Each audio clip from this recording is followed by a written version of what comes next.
এরপরে এটাকে আমি নেড়ে দিব।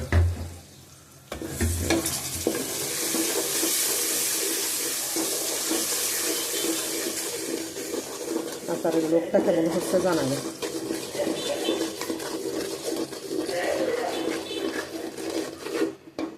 তারপর এদিকে এই যে আমার শুকনা বড়ই, আর এগুলো হচ্ছে বিচি নিয়ে ফেলছি। অত সময় নাই যা সবগুলার বিচি নিতে পারতেছি না। বিসমিল্লাহ।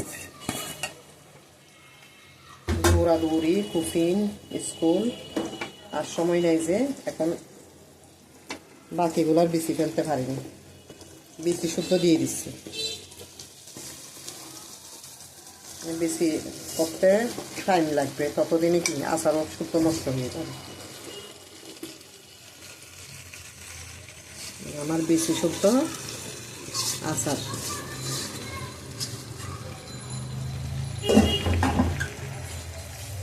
এটা চেষ্টা করে এখন টাইমের জন্য তো ভাত খেয়েছি না, সময় থাকে না, আচার নেওয়ার মতো সময় থাকে না।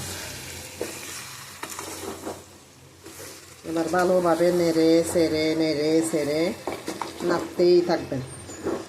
এই দেখেন আচারের লুকটা কেমন হয়েছে, মাশাআল্লাহ। এবারে এর মধ্যে পাঁচফোড়ন আর সরিষার তেল আর একটু সিলকা ঢেলে দিবেন, ব্যাস আপনার আচার। আল্লাহ হাফেজ।